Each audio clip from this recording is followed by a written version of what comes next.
Dando continuidade ao nosso estudo sobre os sistemas de conversão de energia fotovoltaica, na videoaula de hoje falaremos sobre os painéis fotovoltaicos, que são o elemento primário de conversão da energia solar em energia elétrica. Para entendermos o princípio de funcionamento de um painel fotovoltaico, é necessário nós entendermos o efeito fotovoltaico. A gente imagina que sistemas fotovoltaicos, painéis fotovoltaicos, é algo relativamente recente, mas, na verdade, lá em 1839, um cientista chamado Edmund Becquerel, ele constatou que toda vez que um material semicondutor era exposto à luz, esse produzia uma diferença de potencial nos seus terminais. A primeira verificação do efeito fotovoltaico, em 1839. De fato, as primeiras células fotovoltaicas em si, feitas para a produção de energia elétrica, só surgiram lá em 1954. Então, aqui a gente tem o artigo original da primeira célula fotovoltaica baseada em silício. E lá nesse artigo, em 1954, produziu-se uma célula que tinha eficiência de 6%, ou seja, 6% da energia solar incidente sobre essa célula era convertida em energia elétrica. Mas o que é esse efeito fotovoltaico? Para a gente entender um pouco mais esse efeito, eu convido vocês a assistir esse pequeno vídeo aqui que vai mostrar exatamente como dentro de um material semicondutor há a produção de uma diferença de potencial em seus terminais quando exposto à luz solar. Através desse vídeo, nós podemos ver que normalmente, comumente é utilizado o silício para a produção de células solares, e a chamada junção PN, que é uma estrutura que a gente já conhece bastante lá da eletrônica, o que a gente tem nos diodos, certo? Então, no final das contas, a incidência da luz sobre essa junção PN, algumas comprimentos de onda específicos vão ser absorvidos, os fótons vão ser absorvidos aqui pela estrutura, fazendo com que os elétrons e as lacunas se desloquem pelo material e, caso a gente proveja um circuito externo, a gente vai ter a circulação de corrente elétrica. As tecnologias de células fotovoltaicas se dividem em 4 gerações. A primeira geração é que tem uma industrialização mais consolidada e que representam atualmente mais de 85% dos módulos comercializados. Dentre desses, temos 35% de módulos, células fotovoltaicas produzidas à base de silício monocristalino, 49% de silício policristalino e 1% de outros semicondutores, como, por exemplo, o arseneto de galho. Então, a gente pode ver que as células elas não são feitas apenas de silício, mas são a grande maioria. A eficiência dessas células de primeira geração estão entre 12% e 25%. Perfeito? Ou seja, a conversão da energia solar em energia elétrica, que parece, a princípio, uma eficiência baixa, mas a gente tem que perceber que o Sol é um recurso realmente infindável, um recurso bastante abundante. Então, eficiências que, a princípio, não parecem ser tão altas, podem produzir grandes quantidades de energia. As células de segunda geração são aquelas células em fase de pré-industrialização ou industrialização modelada, representam um pouco menos de 15% dos módulos comercializados hoje em dia, sendo 9,5% de silício amorfo, 5% de silício em fita, né, é aqueles módulos flexíveis que começam a surgir no mercado, e 0,5% de outros materiais semicondutores, né, como, por exemplo, o teureto de cádmio. A eficiência, atualmente, é uma eficiência mais baixa do que as células de primeira geração, né, entre 8% e 12% de eficiência. Já as células de terceira e quarta geração são as células mais modernas, que de fato ainda não estão em um processo comercial, um processo de industrialização. Eles estão mais em laboratórios de pesquisa ou em pequena escala industrial inicialmente, né? São as células que utilizam multijunções, ou seja, a combinação de vários materiais semicondutores, aquelas células que usam concentradores solares. O que são os concentradores solares? Normalmente são lentes que são utilizadas para focalizar os raios solares, potencializando assim a conversão da energia. Então, essas células utilizam novos materiais, novos conceitos, novas tecnologias.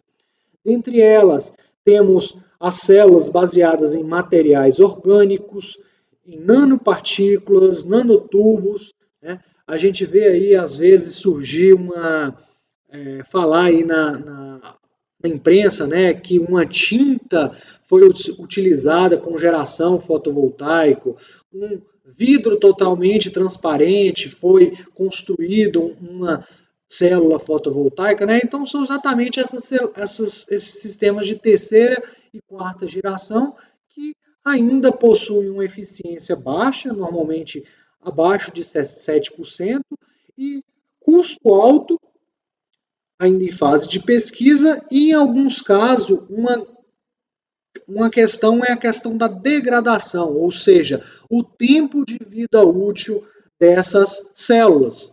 Perfeito? Células de primeira geração, baseadas em silício, eles têm vida útil de 20 a 25 anos, enquanto essas outras células aqui mais modernas ainda enfrentam alguns problemas de degradação e são células que estão sendo ainda desenvolvidas.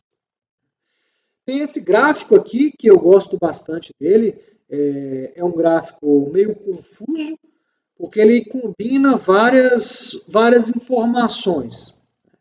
Ele é um gráfico da eficiência ao longo dos anos, para diferentes tecnologias. Então, a gente tem aqui em rosa aqui, as células multijunção, em azul, as células do tipo cristalino, silício cristalino. Os verdes, as tecnologias de filme fino, ou seja, aquelas que podem ser, em muitos casos, dobráveis. E outras tecnologias aqui em laranja, certo? Vocês podem ver aqui a evolução da eficiência dessas diferentes células ao longo dos anos. Então, peguemos aqui, por exemplo, uma das primeiras células desenvolvidas, que são as células de silício monocristalino. Então, lá em 1980, tinha-se eficiências aqui próximas de 12, 13%, e atualmente a eficiência dessas células já chegam próximas de 25%. Outras células, né, como células baseadas em filmes finos, que não são modernas, mas que no início tinham eficiências bem baixas, hoje já tem eficiências um pouco mais altas. Então, com o processo de desenvolvimento tecnológico, a gente tem um avanço em termos de eficiência de cada uma das tecnologias, né? E temos tecnologias que são bastante mais eficientes, certo?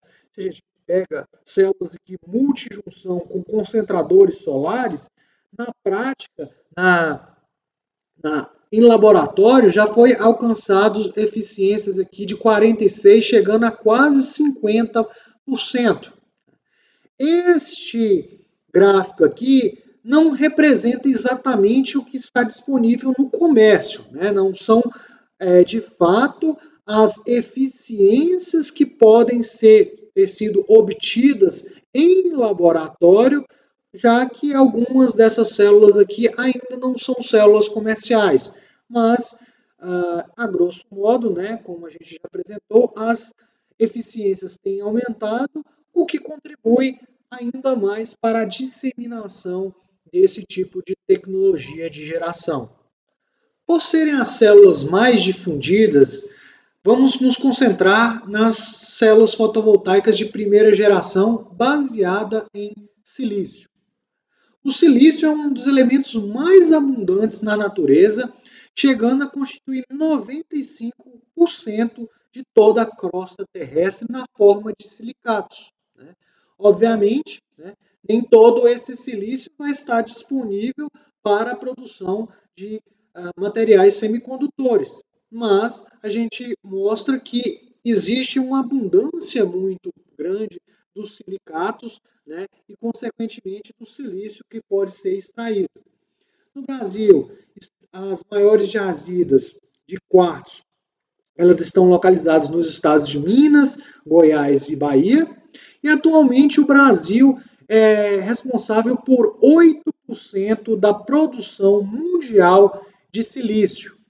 Aqui no Brasil, a gente produz um silício de boa qualidade, chamado silício de grau metalúrgico, que é um silício que tem 99% de pureza.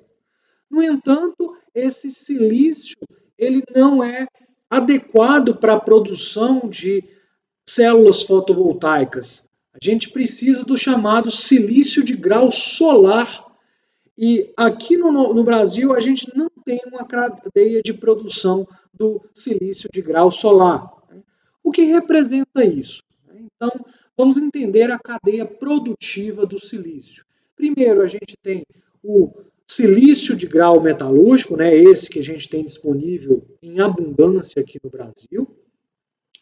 Esse silício ele é purificado até obter-se um silício de grau solar. Enquanto um silício de grau metalúrgico ele tem uma pureza entre 98% e 99%, um silício grau solar, ele precisa ter uma pureza maior que 99,99%. Essa tabela aqui, a gente mostra exatamente isso, o metalúrgico melhorado, já com algum refino, 99 entre 99%. Um silício utilizado em eletrônica, ele precisa de uma eficiência de 99,9999, 4 noves depois da vírgula. O solar é 3 noves após a vírgula. E quanto mais purificado é esse silício, obviamente maior é o seu custo, porque tem um processo aí por trás. O preço aproximado de um silício de grau metalúrgico é de $1 por quilo, sendo que um grau eletrônico pode chegar a $500 por quilo. E as lâminas, que é o processo posterior, de ter um silício de grau solar para a produção de lâminas, a lâmina vai variar entre $1.000 e $4.000 o quilo.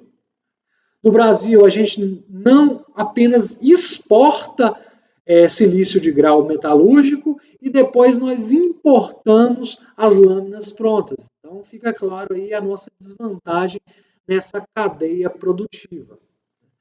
Daí, de sair dessas lâminas, essas são processadas para a produção de células. Na verdade, no Brasil, a gente não recebe as lâminas, a gente recebe diretamente as células, E aqui a gente tem algumas indústrias para a montagem dos módulos em si e finalmente, caracterização e certificação dos módulos que vão ser efetivamente utilizados em sistemas fotovoltaicos.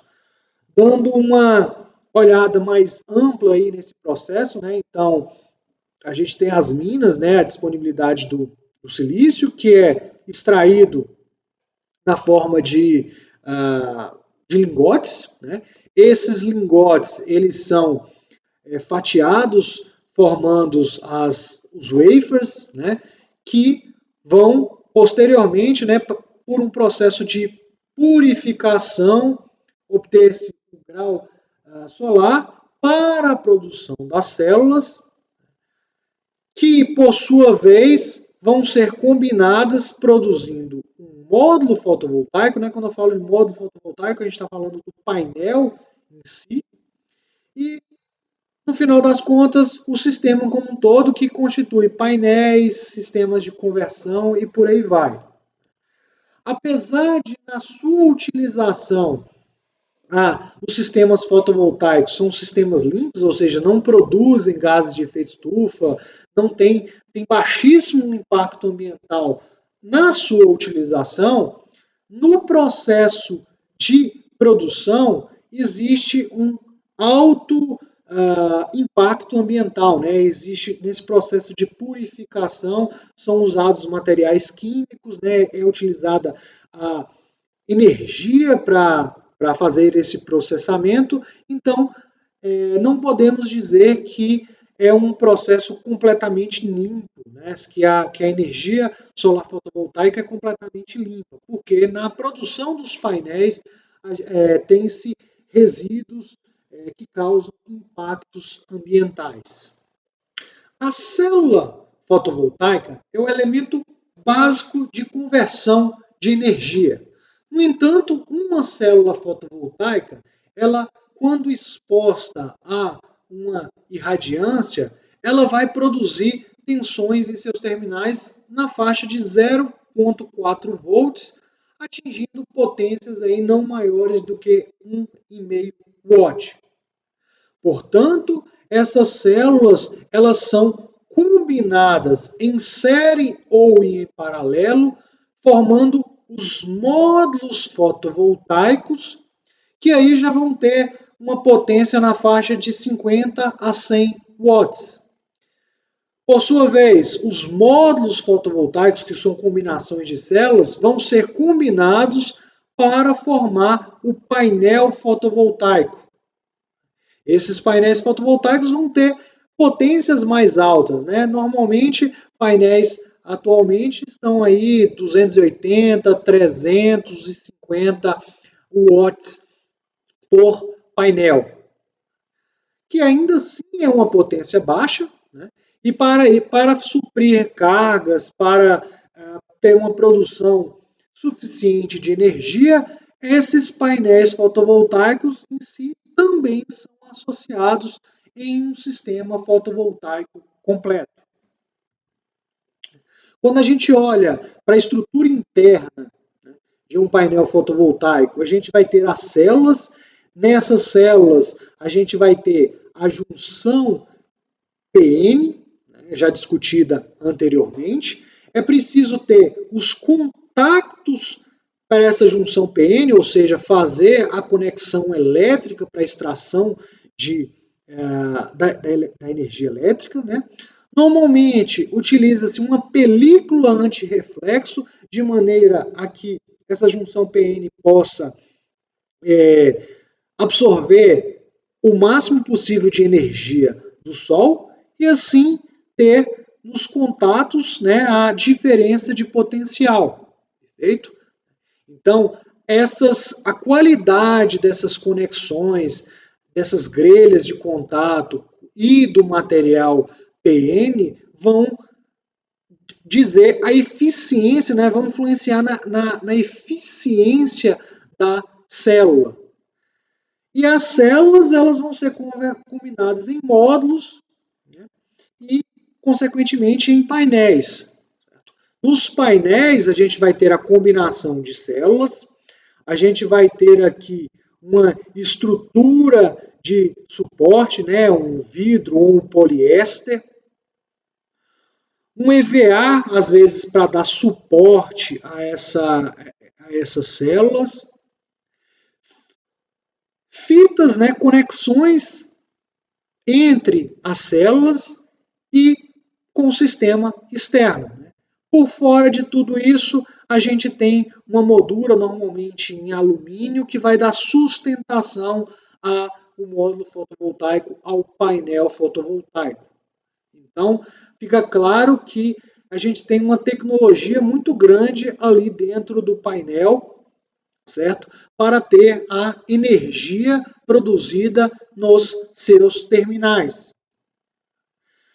Na grande maioria, nós vamos ter módulos formados em painéis, como mostrado aqui nessa figura à direita, e tem-se também, mais modernamente, surgindo aí as células flexíveis, né, que estão revolucionando o mercado, mas atualmente as estruturas de painéis montadas, né, de forma a ter uma angulação que a gente já discutiu na aula passada, de modo a receber mais diretamente a radiação solar e fazer a conversão em energia elétrica nos seus terminais. Os módulos fotovoltaicos já tem uma indústria que vem há algumas décadas, certo?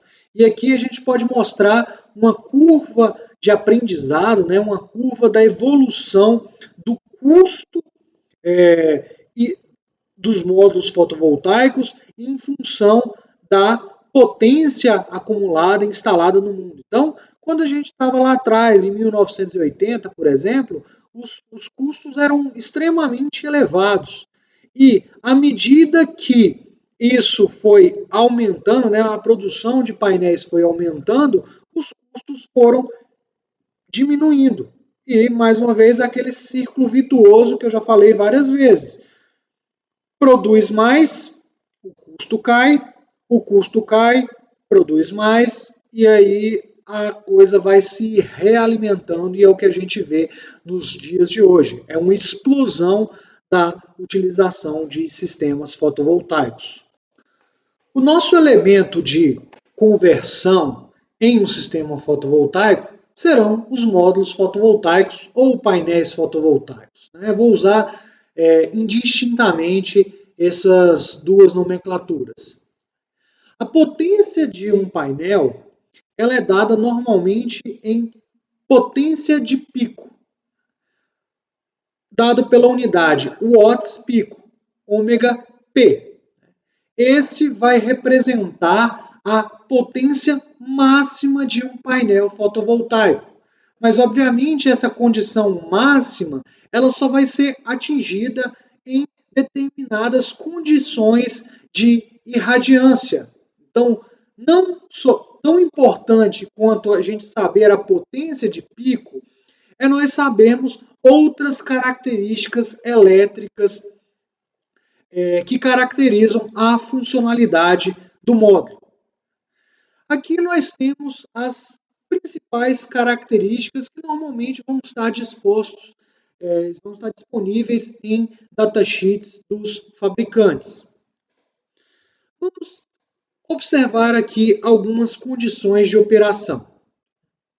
Observe que se eu coloco o painel em circuito aberto, ou seja, se eu deixo os terminais desse painel aberto, obviamente eu vou ter uma corrente nula e, consequentemente, uma potência nula.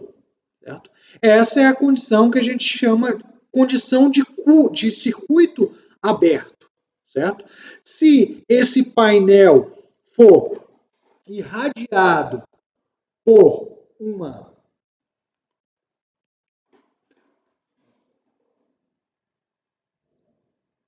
pelos raios do Sol, né, eu vou ter a produção de uma tensão, uma diferença de tensão nos terminais deste módulo. Então, essa tensão, quando a gente está com o circuito aberto, é chamada de tensão de circuito aberto. Em oposição à tensão de circuito aberto, a gente tem a condição de esse painel trabalhar em curto-circuito. Se eu fecho por um fio de resistência desprezível as duas extremidades do painel, eu estou, obviamente, fechando um curto-circuito. Apesar desse nome curto-circuito, né, essa condição não é uma condição potencialmente danosa para o painel. O que vai acontecer é simplesmente que eu estou forçando a tensão entre esses terminais a ser zero. E assim, quando o painel está submetido a uma irradiância, eu vou ter uma corrente fluindo pelos terminais, que é a chamada corrente de curto-circuito. Nesse caso, como a tensão é nula, a potência também é nula. Então, são as duas condições extremas que a gente tem, a condição de tensão de circuito aberto e a condição de corrente de curto-circuito, mas, idealmente, esse painel ele vai estar impondo uma tensão e uma corrente a uma determinada carga. O que é essa carga? Não sei, né? Pode ser qualquer coisa. Eu posso estar alimentando uma bateria, eu posso estar usando um inversor para conexão com a rede elétrica, eu posso estar alimentando esse painel uma bomba CC, não importa. O fato é que se eu conectar uma carga aos terminais desse painel, eu vou ter uma tensão e vou ter uma corrente, né? E, consequentemente, o fornecimento de potência para essa carga. Como a gente vai ver, obviamente, essa potência vai depender da irradiância incidindo sobre esse painel. Então, voltando às características elétricas que são importantes para a gente, né? A gente tem a corrente de curto-circuito, a tensão de circuito aberto, a potência máxima, né, dada com potência de pico, como eu já mencionei, a tensão que vai aparecer nesta potência máxima e a corrente que vai aparecer nessa potência máxima. Essa potência máxima, ela vai depender muito da carga que eu estou conectado ao painel. Vai depender da carga e da irradiância, perfeito? Então, essas são condições características dos painéis, né? Eu posso trabalhar o painel em uma condição de curto-circuito, eu posso trabalhar esse painel com uma condição de circuito aberto, ou entre qualquer um desses pontos, sendo que o máximo vai ser atingido aqui nessas condições, certo? Convencionalmente, tem-se a chamada condição padrão, ou STC, Standard Test Conditions, que vão ser as condições em que o módulo vai estar submetido para o caracterizar. As Standard Test Conditions representam uma irradiância de 1000 watts por metro quadrado. Relembrem da última videoaula que esta é a condição que a gente considera para caracterizar as horas de sol pleno, porque é a potência média que vai chegar na superfície terrestre, né, depois de atravessar a atmosfera. Um outro ponto que influencia na conversão fotovoltaica é a temperatura. Temperatura de célula 25 graus Celsius é a condição padrão de teste de uma célula. E considerar-se uma massa de ar de igual a 1,5. Lembra-se que a massa de ar ele vai influenciar as absorções dos comprimentos de onda dos raios solares. E esses comprimentos de onda vão influenciar, né, o processo fotovoltaico. Perfeito? Sendo assim, convencionalmente, estipula-se uma massa de ar de 1,5 para caracterizar o módulo com a radiação de 1000 watts por metro quadrado, com uma temperatura de 25 graus, e aí obter as características elétricas como corrente de curto-circuito, tensão de circuito aberto e potência máxima. Né? Quando eu falo que um painel é de 351 watts pico, né, significa que ele foi testado nas condições STC.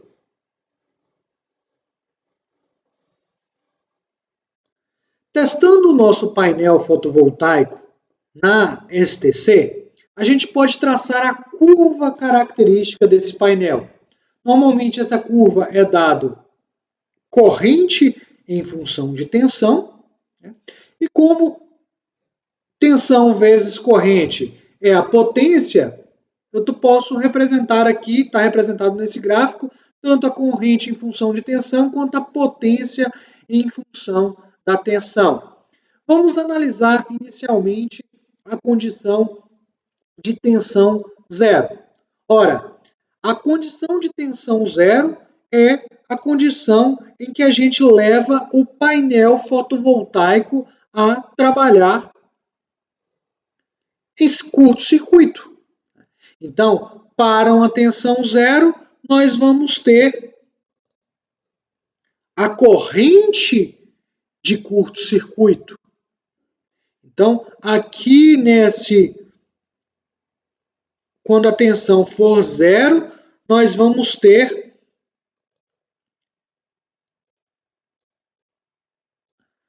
a corrente de curto-circuito. No outro extremo, quando a corrente for zero, eu vou ter a tensão de circuito aberto. Em ambos os casos, para tensão de circuito aberto e para a condição de curto-circuito, eu tenho potência igual a zero. A partir do ponto de tensão nula, à medida que a tensão nos terminais desse painel vai aumentando, essa corrente vai sofrendo uma leve redução. Essa redução é bem pequena mesmo, certo? E aí,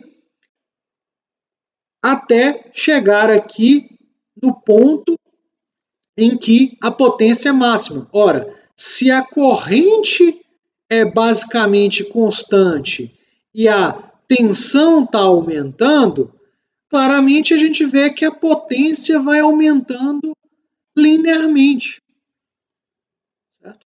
Até chegar o ponto de máxima potência. Então, aqui no ponto de máxima potência, nós temos o ponto em que a corrente é máxima e que a tensão é máxima, representada aqui nesse gráfico como IR, né, E-rated, e VR, V-rated, que é a mesma coisa de tensão e corrente nominal.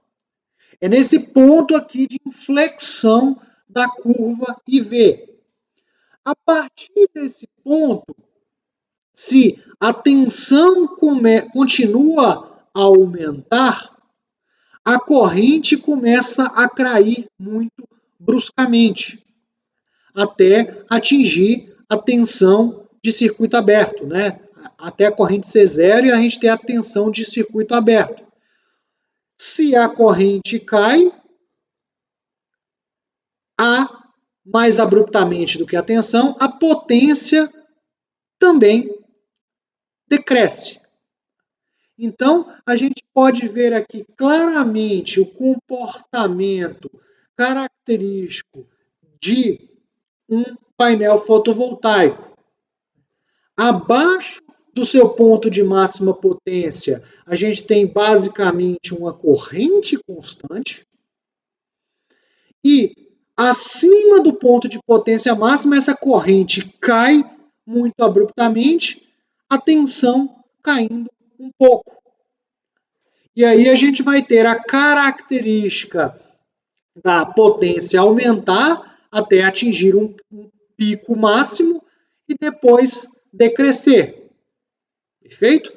Então, fica claro aqui que a gente tem um ponto ótimo de extração de potência desse painel. Estão vendo que essa curva é parecida com o que a gente tinha lá nos sistemas eólicos? Então, vocês podem ver que a gente, lá nos sistemas eólicos, a gente variava a velocidade rotacional, né, e, consequentemente, variava a potência que estava sendo extraída da turbina. Aqui, a variação é na tensão. A tensão é variada e a potência varia até se atingir o ponto de máxima potência. Ora, mas e como é definida essa tensão? Essa tensão basicamente depende da carga que está conectado ao painel fotovoltaico. Isso é um ponto muito importante a ser entendido nos sistemas. Imaginem que esse painel fotovoltaico estivesse conectado a uma bateria com uma tensão fixa. Então, a curva de tensão versus corrente dessa bateria praticamente uma reta. Não está bem desenhado como uma reta, mas é uma reta. Imagina aqui que eu tenho uma bateria de 12 volts e aí ele está impondo aqui uma tensão constante. Então, se essa bateria de 12 volts ela está conectada nesses terminais dos painéis, o ponto de operação desse painel é a intersecção entre a curva da bateria e a curva do painel. Consequentemente, esse painel trabalharia com essa corrente aqui, próxima da corrente de curto-circuito, e com esta potência. Perfeito? Então, só uma carga que levasse esse painel a trabalhar no ponto de tensão nominal que levaria esse painel a trabalhar na potência máxima. Imagine outra carga. Vamos supor que agora a gente tenha como uma carga uma resistência. Então, obviamente, a característica de uma resistência é a característica corrente por tensão é uma reta. Então, imaginemos que essa reta da resistência ela vai interceptar a curva do painel fotovoltaico exatamente no ponto de tensão e corrente nominais. Assim sendo, esta resistência vai levar esse painel a trabalhar no ponto de máxima potência. É uma condição exclusiva, sempre dado a intersecção entre a curva da carga e a curva do painel fotovoltaico. Se eu tenho uma outra resistência, imagina essa outra curva aqui em azul, que é de uma outra resistência, que tem uma inclinação diferente. Então, ela levaria a operar nesse outro ponto aqui, com essa tensão aqui definida e com essa potência. Então, fique claro para vocês que, no final das contas, a característica tensão corrente do painel fotovoltaico é uma condição característica e a conexão da carga nos seus terminais vai definir em que ponto da curva esse painel vai funcionar. Certo? E, obviamente, fica claro para a gente que o mais interessante é que essa carga vai levar o painel a operar no ponto de máxima potência. Operar com uma tensão constante, por exemplo, com uma bateria ou com uma resistência, não é tão interessante.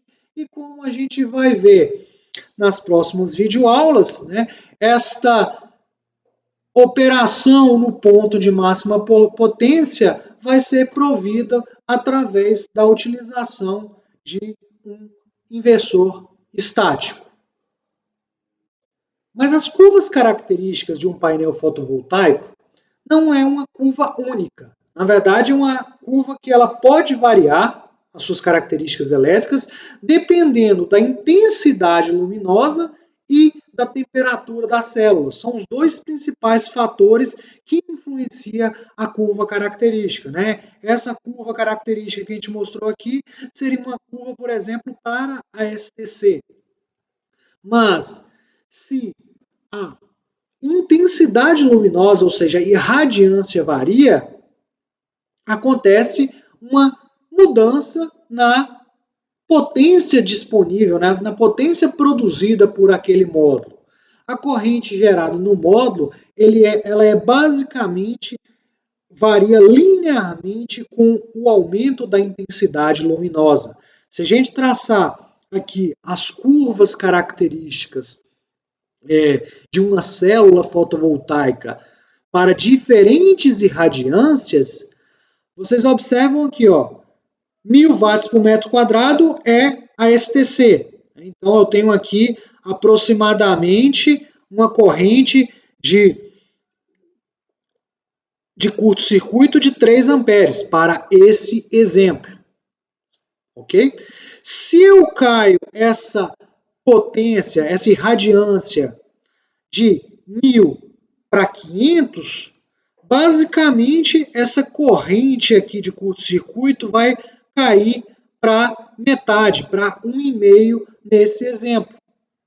E traçando aqui de 100 a 1000, né, vocês veem basicamente que as curvas elas vão se deslocando aqui praticamente de forma linear, enquanto que a tensão de circuito aberto, ela sofre uma pequena variação.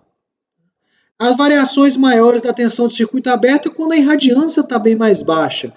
Mas vocês podem ver aqui uma variação não muito maior do que 1 ou 2 volts.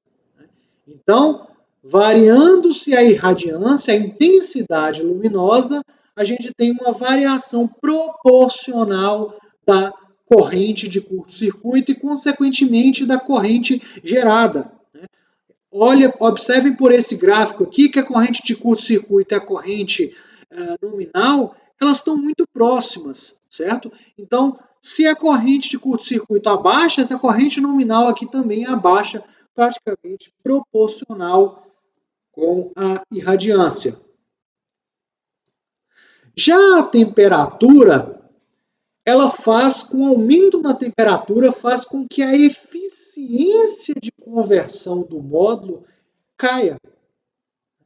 E assim, abaixa-se os pontos de máxima potência gerada. A gente tem a falsa ideia de pensar que, se eu tenho um sol bem forte, está bastante calor, eu vou ter uma geração muito boa. Isso vai influenciar, obviamente, a intensidade dos raios solares, a irradiância. Mas vai influenciar também a temperatura ambiente e, consequentemente, a temperatura das células, a temperatura do módulo fotovoltaico. E a temperatura tem um efeito negativo. Olha aqui, ó.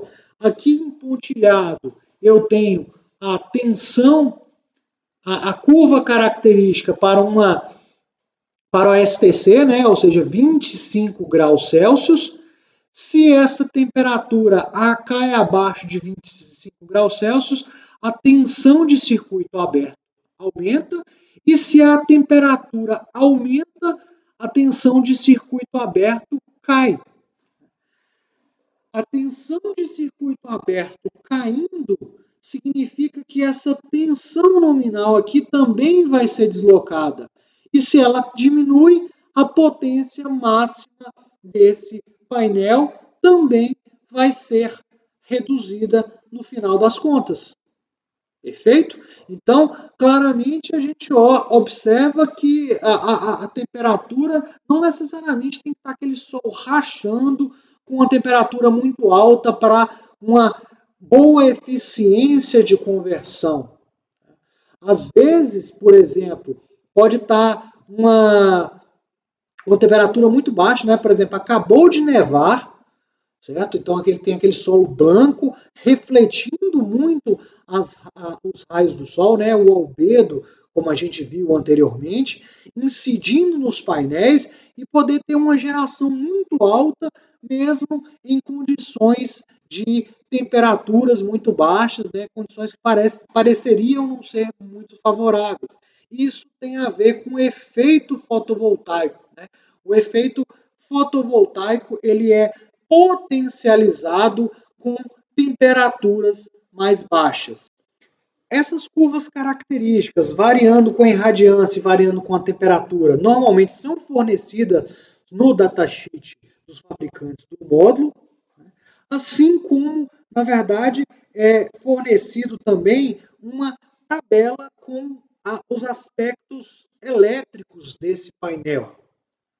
Então, essa tabela fornece normalmente as informações na Standard Test Condition, né, na STC. Aqui, nesse exemplo que eu peguei aqui, é um datasheet que envolve vários módulos, né? Um módulo de 250, outro 245, 240, 230, até 230, certo? É mostrada a eficiência do módulo, certo? Então, para esse módulo de 250 watts pico, né? Então, lembre que essa eficiência aqui está relacionada com esse ponto de máxima potência aqui na STC. E a eficiência é dada para esse ponto. Então, esse módulo tem uma eficiência de 15,3%, ou seja, daquela potência que está recebendo na forma de radiância em cima do painel, 15,3% vai ser convertida em energia elétrica DC nos terminais do painel. Tem-se aqui a tensão de potência máxima, então a potência máxima acontece numa tensão de 30,4, a corrente nesse ponto, a tensão de circuito aberto e a corrente de curto-circuito, né? São as características operacionais deste painel fotovoltaico. É comum também apresentar-se uma tabela na chamada Nominal Operation Cell Temperature, ou NOCT. A NOCT nada mais é do que uma outra condição, certo? Enquanto na STC a gente tem 1000 watts por metro quadrado, 25 graus, AM 1,5, né? Aqui na NOCT a gente tem uma irradiância de 800 watts por metro quadrado, uma temperatura ambiente de 20 graus Celsius. Observe que para a STC é 25 graus da temperatura da célula, certo? Então, essa é a condição de teste que tem como se aferir no laboratório. Mas, na prática, a gente vai estar sujeito, de fato, à temperatura ambiente, que depois vai acabar aquecendo a célula. Então, aqui na NOCT fala-se de uma temperatura ambiente de 20 graus e tem fornecido também informação de velocidade de vento, 1 metro por segundo. Por que influencia a velocidade do vento? Exatamente para a questão de resfriamento do painel, né? Eu tenho uma temperatura ambiente, se eu tenho um vento muito grande, eu posso ter um resfriamento do painel maior do que se eu tiver um vento menor, né? Então, na NOCT é dada as condições ambientes e, consequentemente, é informada aí qual seria essa característica do vento para resfriamento deste painel. Normalmente não se utiliza sistemas de resfriamentos ativos nos painéis, né? Ele vai ser colocado simplesmente de uma maneira a que possa ter um fluxo de ar ali pelo painel e, consequentemente, diminua a sua temperatura, favorecendo a eficiência do painel. Todas essas condições são condições sobre teste, né? E, obviamente, na prática, o painel vai estar sujeito a diferentes condições de radiância, diferentes condições de temperatura e, consequentemente, a sua potência vai variar na sua saída, dependendo dessas condições e também dependendo da carga que esteja conectada nos terminais desse painel. Existem dois índices que mensuram a qualidade de um painel fotovoltaico. O primeiro deles é o chamado fator de forma ou fator de preenchimento. O fator de forma é calculado pelo produto da tensão nominal vezes a corrente nominal, ou seja, no final das contas é a potência nominal daquele painel, dividido pelo produto de tensão de circuito aberto e corrente de curto-circuito. Obviamente, nunca vai aparecer no painel uma condição em que vai ter a tensão de circuito aberto e a corrente de curto-circuito, né? Vocês verem que cada um está num extremo aqui do painel. Na prática, isso não existe, certo? Mas o que significa esse fator de forma no final das contas? Esse fator de forma, ele vai medir o quão a curva real do painel vai se aproximar de uma curva idealizada. E o que seria essa curva idealizada? Essa curva idealizada seria simplesmente uma curva, um retângulo, né? Ou seja, onde a corrente de curto-circuito se igualaria à corrente nominal e a tensão de circuito aberto se igualaria à tensão nominal. Então, a curva característica ela acabaria por se tornar apenas um retângulo. Na prática, a gente tem essa pequena diferença aqui e esta diferença aqui, certo? Quanto melhor é a qualidade da célula do painel fotovoltaico, mais essa curva se aproxima de um retângulo e esse fator de forma se aproxima da unidade. Outro ponto que a gente também já viu em relação à característica do módulo é a eficiência, que é uma informação que a gente viu aqui no datasheet. A eficiência nada mais é do que a potência máxima, né, tensão nominal vezes corrente nominal, dividido pela radiação incidente, que é dado em watts por metro quadrado, multiplicado pela área do painel, né, a área englobada pelo painel. Perfeito? Então, consequentemente, se eu tenho watts por metro quadrado multiplicado pelo metro quadrado, eu tenho a potência que está incidindo instantaneamente naquele painel, em formas de raios solares, e o que está saindo na forma elétrica. Essa é a eficiência. A informação, normalmente, é uma informação na condição nominal. Obviamente, nada impede a gente calcular a eficiência em outros pontos, mas é mais interessante ter o cálculo de eficiência no ponto de máxima potência. Todo módulo a ser instalado, ele deve ser certificado. Aqui no Brasil, o nosso órgão certificador, né, é a ABNT, né, deve seguir as normas da ABNT, e de alguns anos para cá, todos os módulos fotovoltaicos eles recebem esse selo aqui do Procel. Parece com aqueles selos que tem geladeira, tem carro, né? E basicamente esse selo ele traz as informações do fabricante, traz a informação da eficiência desse painel, normalmente é uma eficiência no ponto de máxima potência, a área do painel, quanto seria esperado de produção desse painel aqui no Brasil, lógico que isso aqui é uma condição média, né? E a potência na condição padrão. Ele é classificado entre A, B, C e D, em que A é o mais eficiente, são os painéis com eficiência maior que 13,5%. B, entre 13% e 13,5%, e por aí vai. Então, esse selo aqui, como é um produto que tem chegado muito ao consumidor final, todo mundo tem instalado, muita gente tem instalado em suas residências, é importante ter informações de quão bom é aquele módulo, né?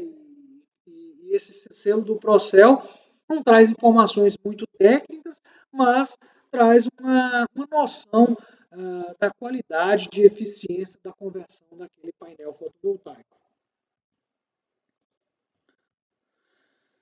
Bem, um painel em si, como eu já disse, né, ele vai ter potências aí não muito maiores do que 350 watts. Acho que maiores painéis que a gente tem aí no mercado chega a 400 e pouquinhos watts. Então, para formar sistemas de maior potência, é necessário combinar esses painéis em série ou em paralelo, de forma a aumentar a tensão, aumentar a corrente e, consequentemente, aumentar a potência do sistema fotovoltaico. É muito importante para a associação de painéis fotovoltaicos a homogeneidade entre as características dos módulos, né? É necessário que os módulos sejam iguais. Eu não posso associar um módulo de uma marca com um módulo de outra marca, módulos com potências diferentes. Eu vou pegar um módulo de 200 watts e associar com um painel de 300 watts. Não, isso não pode acontecer por questões de casamento das características elétricas desse módulo. E, né, no final das contas, a gente vai ter, quando a gente faz a associação dos painéis fotovoltaicos, a gente vai ter a soma das curvas características desses painéis. Então, se eu tenho um painel A e B que são iguais e são associados em série, a corrente é a mesma, o que se soma é a tensão. Então, a curva característica da associação nada mais será com a mesma corrente e com uma tensão de circuito aberto, que é o dobro. Né? No caso da associação 2, ou a soma de A mais B. A associação em paralelo, a tensão será a mesma e a corrente é que irá se somar. Perfeito? Por essas características aqui, por exemplo, como a corrente na associação em série é a corrente igual, né?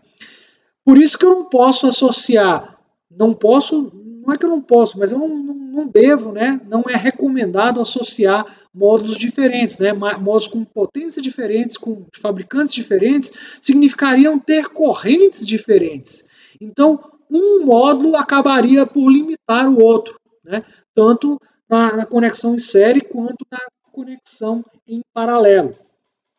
Mesmo a gente garantindo que os módulos sejam de mesma potência, que os módulos sejam do mesmo fabricante, podem existir diferenças entre esses módulos.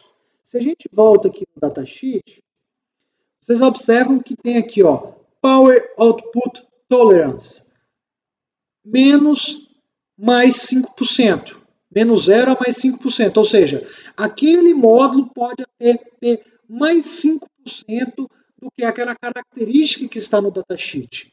Esse aqui é um módulo muito bom, certo? A eficiência dele é de 15%. Tem outros módulos aí, piorzinhos, né, que essa característica aqui vai de menos 5% a mais 5%, ou seja, pode variar bastante.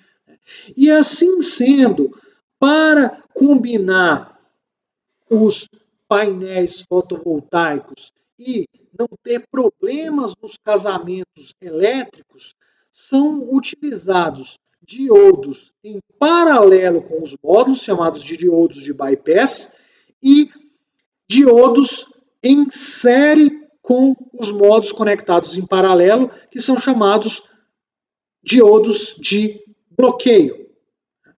Então, esses diodos, eles são importantes para o casamento das características elétricas, certo? E na próxima videoaula nós vamos entender um pouco mais a fundo a função desses diodos.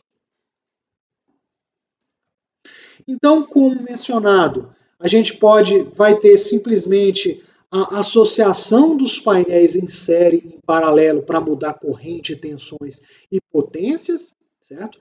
Então, em um sistema residencial, a gente vai ter